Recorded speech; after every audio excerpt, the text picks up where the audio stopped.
Hello friends, and welcome to my channel if you're new, or welcome back if you're back.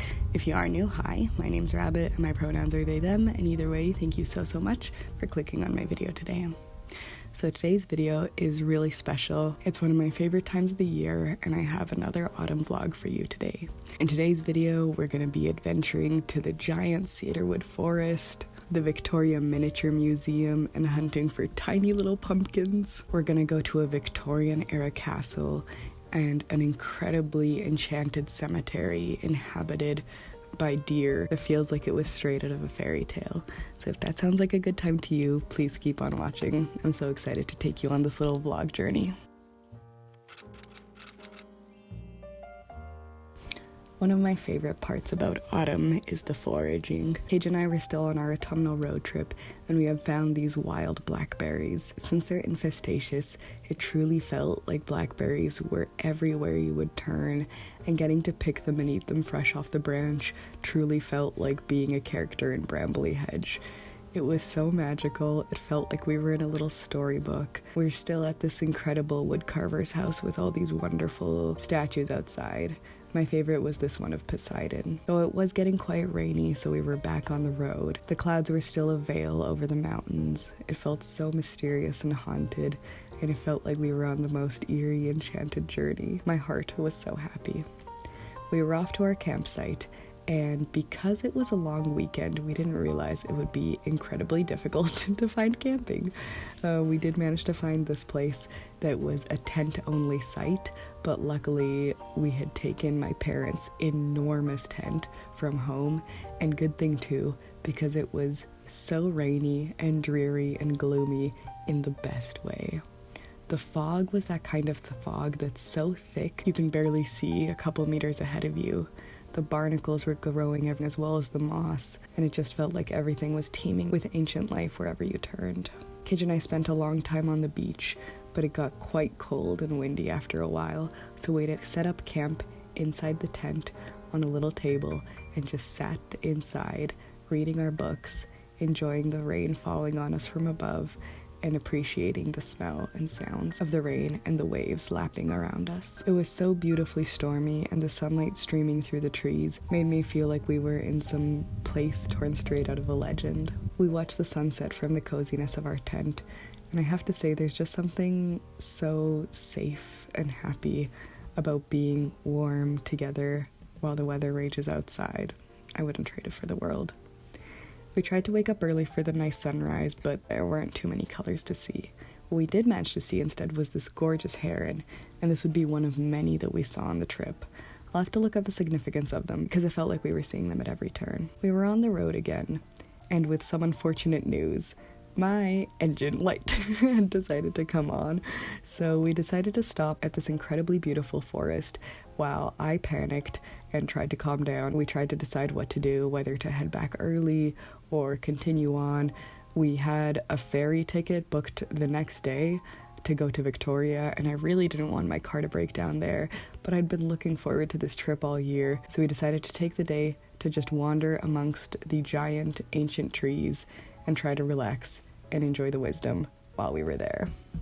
The way the sunlight was hitting the water made me feel like we were in an alien landscape, and getting to walk around and look for all the different tiny mushrooms we could find made me feel like we were on a special little scavenger hunt. There were ferns curling around us and steam rising from the moss.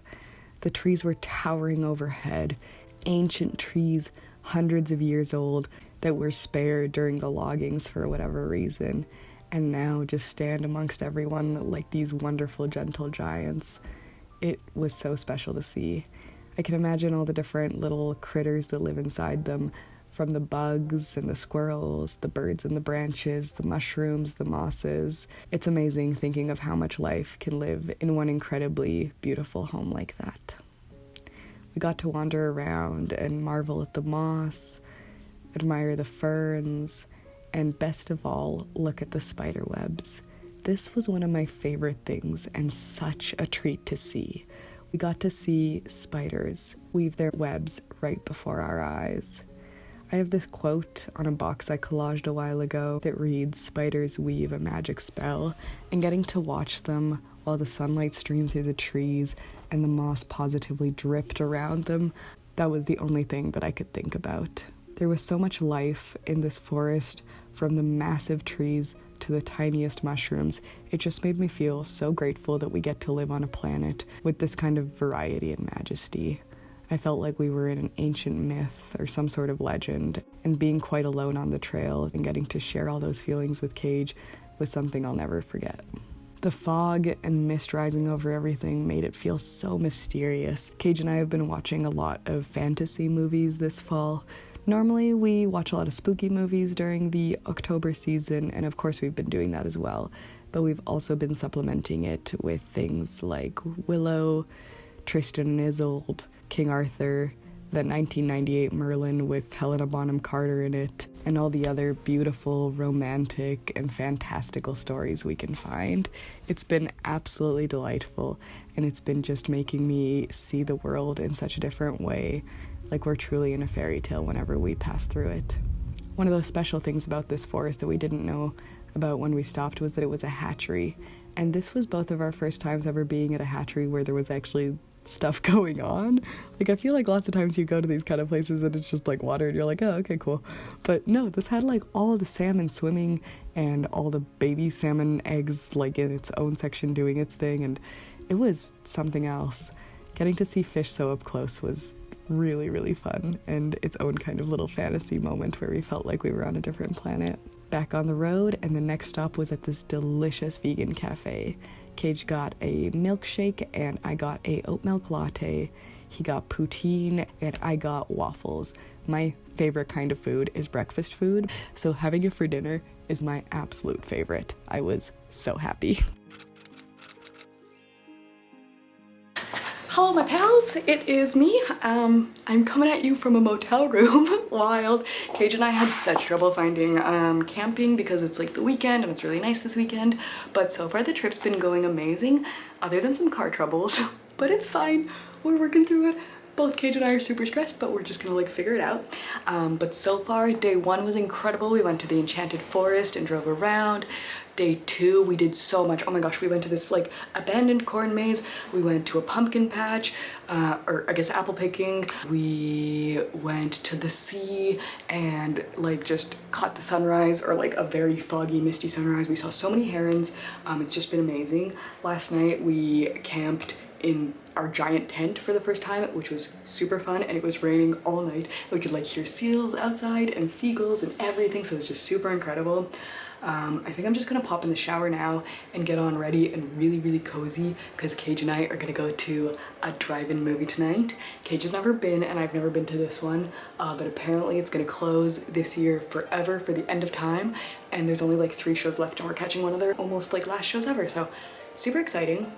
I will catch up with you guys soon. I just wanted to update and say car troubles are scary, but we'll get through it. Motels are fun. I'm enjoying this, and yeah, I hope you guys are all having a great spooky season. All right, talk soon. So Cage had never gone to a drive-in movie, and I hadn't been to one in ages. I'd been looking for one forever, and the wildest thing is that this was one of the last shows that this specific theater would ever have. We went to the Metro Theater, I think it's called the Twilight, or it was, and this was one of its final shows it would ever play. We got to see the Rocky Horror Picture Show, unintentionally because we only bought tickets to the Lost Boys, but I was really worried about not getting a good spot, so I insisted we got there really early, and then they just let us in early. It was amazing. The second feature, The Lost Boys, was incredible. I had a bunch of vegan snacks that I snuck in because obviously, and we just got settled into the car, all cozy warm, and watched one of my favorite movies of all time. It was so special, but I was really sad that it was the last chance we'd ever get to do it at this place. The next day, it was time for the ferry. I'd been a couple times, but it was Cage's first time ever on the ferry, and it was such a special time. I know it always gets cold up there, so I was sure to grab our camping blankets so we'd be able to stay warm while we stood up on the top deck and watched the waves pass us by.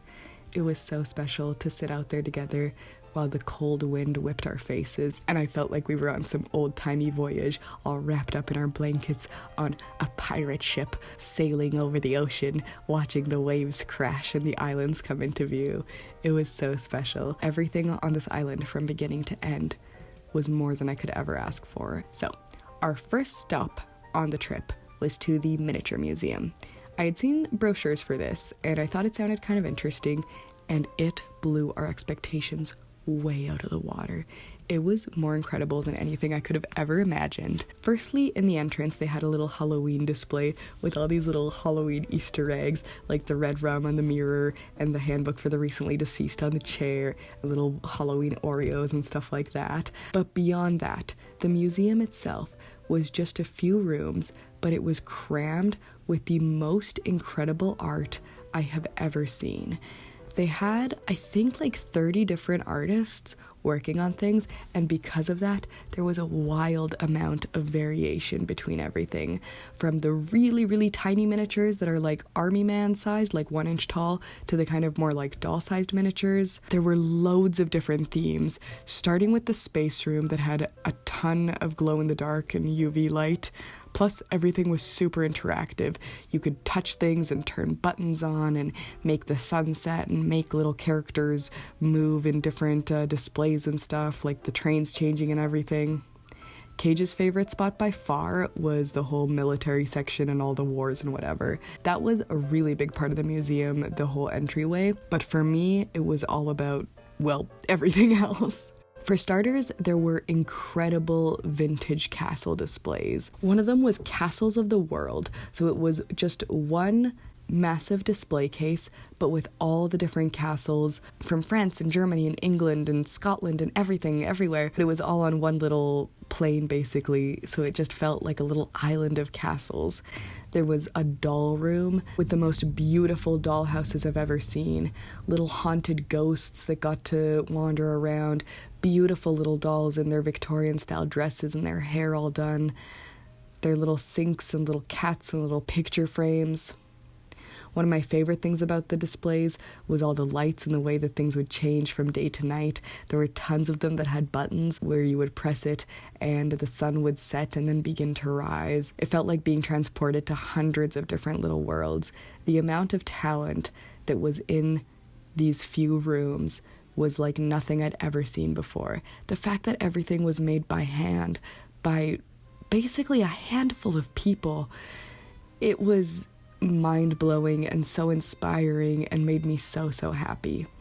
One thing that I haven't mentioned yet was that there was a special pumpkin scavenger hunt. So for the spooky season, they decided to make a bunch of little clay pumpkins and hide them in different displays, and then you could like write down where they were and then win some sort of raffle. I did make sure to look for all the pumpkins that I possibly could, and it made it so much extra fun and magical and spooky. I've not told you yet though about one of my favorite rooms of the entire place, and that was the fairy tale section. This room made me want to redo my entire house. The type of art style where everything was like recycled and covered in glitter and sequins and rhinestones and all the different little fairy statues and toadstools and tiny castles and turrets and lamps and lights. It made me want to cry. It was so beautiful. That was just one of them, though, with the dancing fairies, the tiny carousels, the little lamps, and all the little turrets and dragons. You could also see Gulliver's Travels, where he's tied down with all the little people in the little town around him. You could see all the little gnomes in their houses, the old lady who lived in the shoe with her children. Glowing mushrooms galore, and little painted gnomes that had the sweetest expressions. There were little doll gnomes going about their gnome business, smoking pipes and carving other gnomes, eating their dinners and mining with their moles. There was the cow that jumped over the moon and the dish that ran away with the spoon. My other vlog of the Enchanted Forest should be out by now, and it feels like being transported to a tiny version of the Enchanted Forest. I could have spent days in these rooms. They were so incredible and magical. The dragons, the caves, the displays. It was so immaculately done, so incredibly beautiful. There was a Jack and the Beanstalk that had the most heavenly looking castle at the top. I wanted to shrink myself down and live in every single display. I always want to be a fairy when I go to the woods and see like all the beautiful little mushrooms and all the beautiful forests and leaves and trees, and also when I go to incredible beautiful dollhouses and see all the tiny pretty clothes and look at little Polly Pockets and stuff like that. But being in this room, the desire had never been stronger. Oh my goodness. I also couldn't imagine the idea of decorating everything with tiny little Halloween banners and extra little pumpkins, little jack-o'-lanterns and witch hats for everyone, lots of spider webs. I know this is just in my head and my stupid little thing that I like to do, but it was just so special. This whole room made me feel like I was back in childhood. The amount of awe and wonder and delight I felt was unparalleled. Cage and I both adored this museum, both for very different reasons. Like, he loved the war stuff, I loved the fairy tale stuff. We both loved the circus stuff and the Camelot stuff. That's coming up next. You got, like, it was like this museum was tailor-made for all my interests. Do you know what I mean? So the next section was a whole vintage 1950s circus. Are we kidding today? First, they had these little tiny window cleaners to set the stage. I couldn't imagine how cute it was. But look at the scale of this thing. Could you imagine the time it took? Look at the tiny little displays and all the little people, all the little lights. The circus one was one of the most interactive, where there were so many buttons you could push to press this 3-ring circus, to press all the rides, to see everything play. You know, the scene in Beetlejuice in the beginning where they're making all the different little town, it felt like that. It was so special to see. I love miniature things so much. They're just so fascinating and they tickle such a special part of my brain. And as also like a doll lover and a toy lover and a circus lover and a fantasy, like, this just was such a special treat. And I had no idea that this part of the trip would be so freaking magical for us.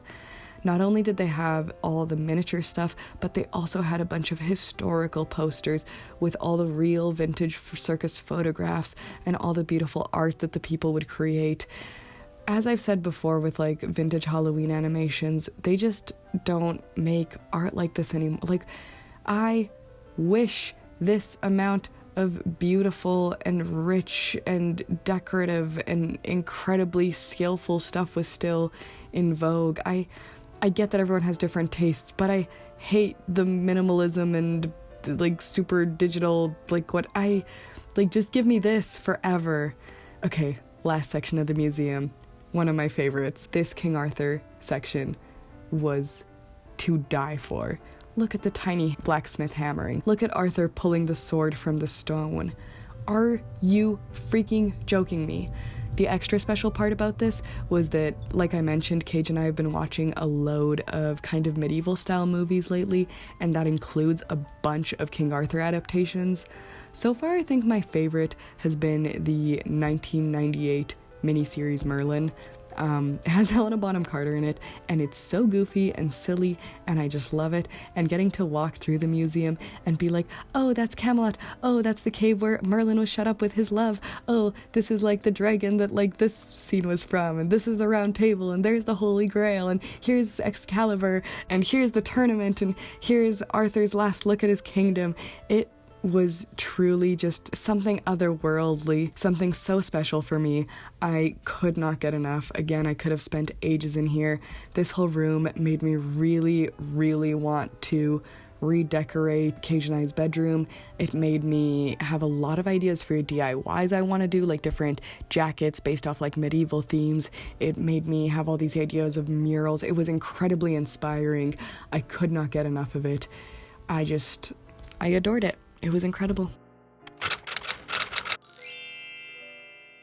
Hey, so Cage and I got to Victoria, and it's really hard to find camping like so late, and it's like a Saturday and like whatever. So we ended up just deciding to stay at a hotel for one night. We have camping for the next nights, but Cage honestly found the sickest hotel I've ever seen in my life. It's all like super 70s themed and like so fucking cute. Like inside, outside, they have like these little coffees that they give you, like a little jar and a little oat milk, a little sugar and like whatever you want. And like this this cute little thing, and like the vintage kettle, and these like really cute cups with like all their things. And if you look, sorry, even the soap is like 70s font. The bathroom, round mirror, hi. The purples, the browns. Guys, I know I'm being like a little bit insane, but is this not the coolest place you've ever seen? It's so good. And it's all like, I don't know, it just feels so plush and glamorous. They only had one room left, and there's 2 beds. You two are gonna sleep in separate beds because it's just gonna be so comfy and amazing. Look at the vintage phone to call the hotel. Look at the freaking cool vintage alarm clock. The like round beds. Hold on, let me see if I can turn on my lights in here. The little coffee table. This is just so cool. I'm so stoked. I can't wait to stay here. And yeah, I just wanted to tell you guys that the trip is going amazing. This little 70s place is the cutest thing I've ever seen. And can't wait to tell you guys all about Victoria. We went to Miniature World today, and it was so freaking cool. I lost my mind at the fairy exhibits. It made me want to like redo my entire house. It's crazy. So yes, excited to talk. Bye for now. Catch up with you soon. Bye. So this is the lobby of the hotel, and it was just so cool, so fun and groovy. I really felt like we were in some sort of 70s movie. This felt like the perfect setting for like either a cozy autumnal kind of Gilmore Girls type of show, or like a 70s kind of slasher flick. Are you joking? They had really cute merch. Everyone was super friendly. The coffee was delicious. I just really loved the whole decor and vibes. The reds and the oranges were so cozy and warm, and I just had such a wonderful time. This is definitely the coolest place Cage and I have ever stayed in. I remember one person who I watched on YouTube who was talking about every time that they travel, they stay at like some really cool place, like some really themed, fun, awesome place. And I was like, that sounds so fun, but it must get so expensive. So the fact that we camped for most of the time and just spent this one kind of splurgy night was really fun. The room was incredible, so comfy and cozy. We had the best sleep of the entire trip. And in the evening, we got to hang out in the pool and the sauna and the hot tub. Everything out there was really wonderful and themed and super funky groovy out there as well. I didn't take any footage at night because there were other people there, but in the morning you can see how cool it was. There's the water slide. Outside of the place they had free bike rentals, VW buses around, and it just felt like we were this fun, adventure-y, like 70s kind of vibe.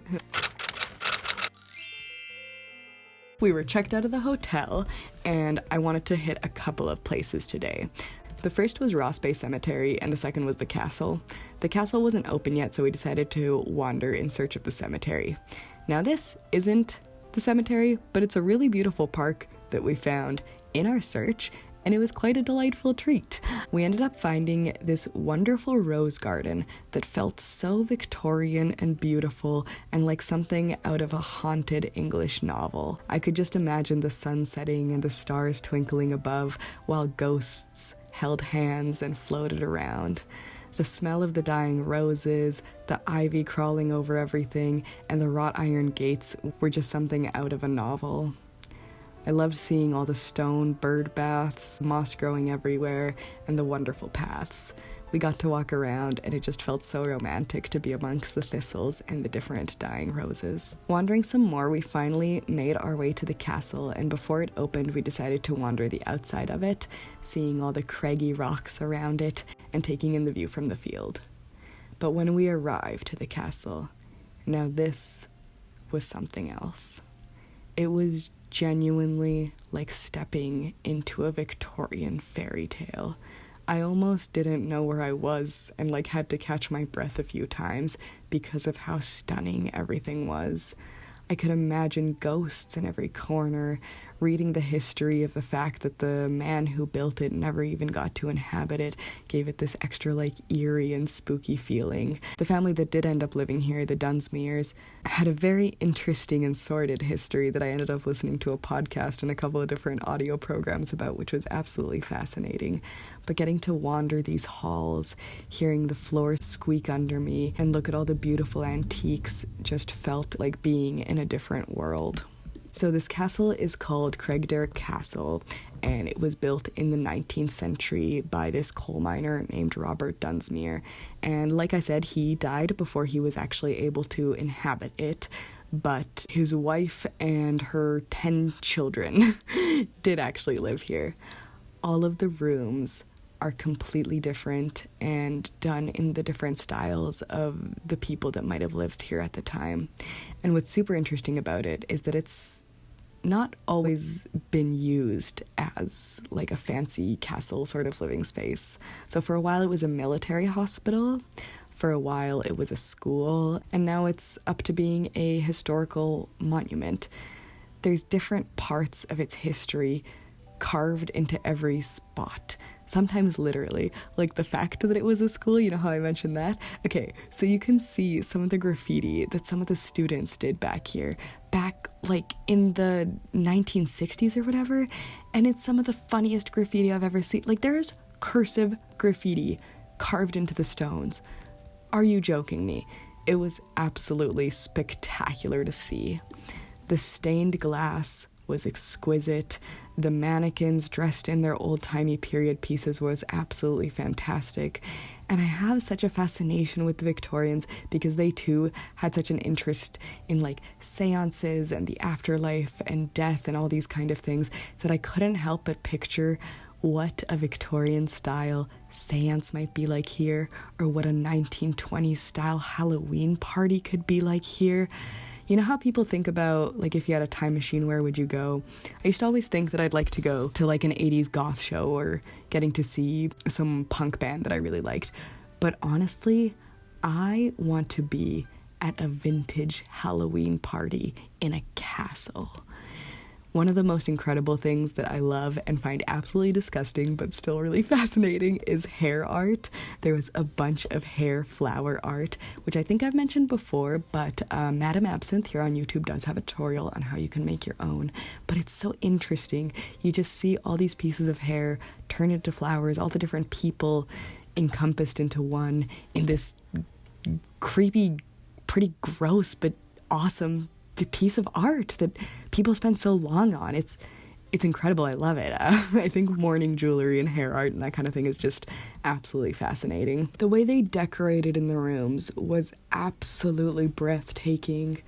The glow of the lanterns made everything feel so elegant and enchanted. The paintings of everyone, the mirrors, the dried flowers, and all the little objects left in the middle of the tables as if someone had just abandoned them mid-game, mid-snack, mid-sewing project. I saw my first ever in real life chatelaine, which was delightful, and some of the most stunning and haunting black and white photographs I've ever seen. One of the unexpectedly spooky spots for me was the bathrooms. I could definitely see some horror movie scenes taking place here. Can you not? I really hope they offer some sort of haunted October tour because that would be incredible. Now, one of my favorite rooms in the castle was the ballroom. Seeing all the wonderful spots where people would party and dance and smoke and drink together, imagining all the glittering costumes, the beautiful hair feathers, all the ghosts of these people that might be wandering around still, it absolutely made me shiver. I was so happy just breathing it all in and letting my imagination run wild. Even the exit lights were incredibly beautiful. And each room had such an incredibly distinct personality, with a little information tablet at the front explaining who the room might have belonged to and how they decorated it with some of their personal belongings, but how other pieces were more of just a good guess of what might have been used at the time. One of the most incredible spots was this winding staircase covered in stained glass and crowned at the top with a little wooden dragon. I about lost my mind. This was so cool to see. The colors in this place were so rich and just an absolute feast for the eyes, and being here made Cage and I just be so excited for our future travels to different castles, especially Scottish ones, because Cage and I have this huge fantasy of traveling to Scotland one day and maybe even living there. I don't know, whatever. But for now, just getting to like look at the castles and imagine the other ones that we'll see in Scotland on the craggy cliffs with the oceans crashing beneath them. It's incredible. One of the coolest things was these old programs of the dances. At these old-timey fancy parties, there would be little programs for the dances where it would have a list of which dances would be done and in what order, and you had to write down who you were dancing with for each song, like for each like waltz or polka or whatever. It was just too cool. This was one of my favorite parts of the trip. Cage really enjoyed the miniature museum, and I did too, but being in a real-life castle just felt like being in a legend, in a storybook, being in a legitimate tower overlooking the city. The fact that this used to be the tallest building in this entire city is incredible. We wandered through together, holding hands and taking in the sights, and I have no words for the incredible emotions that I felt. Seeing some of the incredibly fancy Victorian stuff, like these old bathrooms, the old wash basins, seeing all these Victorian elements, the carved turrets, all the wood and stone things that had to be done by hand because of how old they were, truly boggles the mind with the craftsmanship, looking at the stonework and the woven carpets, the history. You could feel it practically breathing around you. There was a section dedicated to when it was a military hospital with an old wheelchair and all these photos, including my favorite one of some soldiers knitting while in recovery. And I can't wrap my mind around thinking of being here while it was a school. Like, imagine going to school in a castle. There were all these little stories of different rooms where students would be hooligans in them and smoke cigarettes and catch the couches on fire, or when they would have parties and be all, unruly 1960s students. And it makes my heart so happy to think of like all the little trick-or-treat mischief they would have gotten up to back then, and the different ways they might have decorated their dorms for the Halloween season, and the way that the trees would be changing around the castle in the autumn before everything was kind of developed around it. Imagining the ancient forest with all the craggy rocks, miles and miles of red and yellow trees around it. It makes me so happy to just think about it now. One of the most breathtaking pieces, oddly, in the castle was this art of a hunt of a stag with 2 wolves. Cage and I both stared at it for what felt like hours, but was probably just a few minutes. We were both transfixed, and it was incredible to see that amongst all the other beautiful art. Some of the really old historic stuff made me giggle, especially this invite to this music event that was going to happen here. The text read, "It's dreadful, you're invited," and one of the quotes from it says, "This year's event will be shorter and if possible even badder and worser." I love it. That is so exciting. I think this was for a bad music concert, intentionally bad music concert. What a time. What a fun time. Walking amongst the different rooms and seeing the way they would set the tables was also a feast for my imagination. I got to imagine all the wonderful feasts that I would serve if I got to host a Halloween party here, and all the ways that I would decorate it with streamers and banners and vintage die cuts and costumes and little paper masks for everyone to wear. Even just looking at the footage now, I'm losing it. It was incredible to see as is, but I can't help but think of it Halloweenified. Anyway, that was one of my favorite spots to the trip, but the magic was going to continue because the next spot we visited was one of the most enchanted cemeteries I'd ever seen. One of Cage and I's favorite dates all year, but especially during the autumn, is to visit the cemetery together. Now, this was Ross Bay Cemetery, which I had read incredible things about, but nothing could have prepared me for the actual magic that we would get to experience there. The place had so many wild deer, especially little baby Bambi-style deers, just nuzzling around, eating the flowers, bringing such a contrast of life and like otherworldliness to the somberness of the gravestones and the wind in the trees. It was absolutely incredible to see the gold, red, and yellow green leaves scatter all across the trees, all across the forest floor, while little baby deer burrowed and snuffled around underneath them. I literally could have cried. It was so special, especially because when we first got there, we thought it was just these two. We thought it was just one giant buck and one tiny little Bambi, and that was incredible. But we didn't know there would be dozens more. As we wandered through the cemetery, looking at all the beautiful stones, admiring all the Victorian and Gothic engravings, like the upward hands and the weeping angels, the lambs and the Celtic crosses, we kept running into different baby deer, their little tails switching, their little puppy noses rooting around, and the leaves among them making me feel like I was in an actual storybook. The buck was so peaceful and lent such an air of wisdom and calm to the place. I felt like we were just being visited by an ancient forest spirit. The place was huge, and I felt like the walk amongst the gravestones would never end. It's also right next to the water, so the entire walk you could just hear the waves softly lapping. The moss was all different colors, from bright green to dark and dripping down the trees.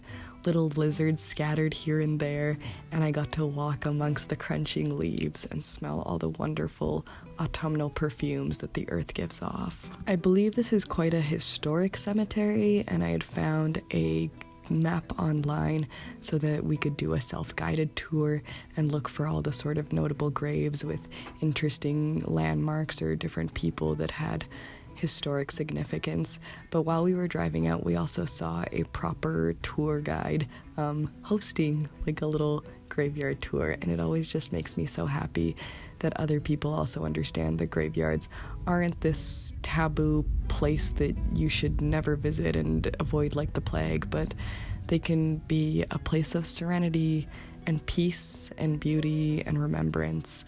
And I guess we all have different perspectives, but that's how I tend to feel about these kinds of places anyway.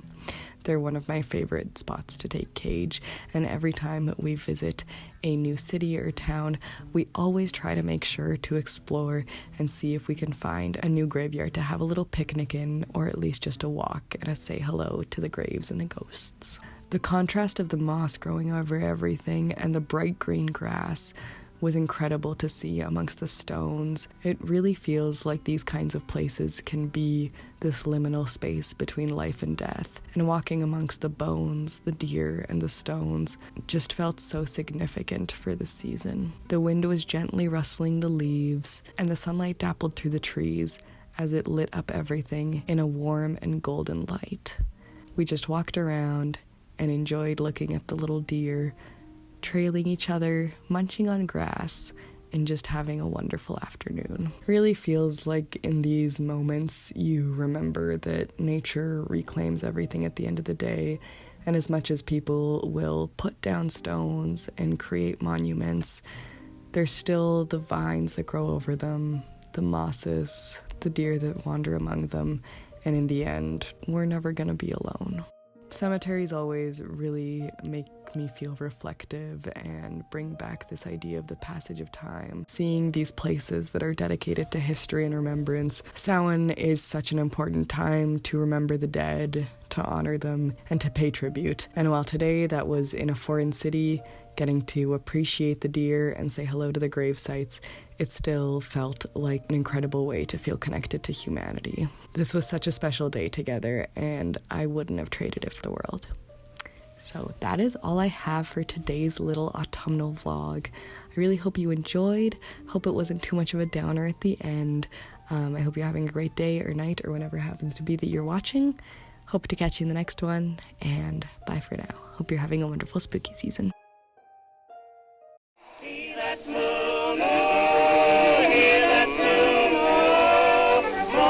Groaning, oh so scary, through the lonely cemetery. Saint San Juan.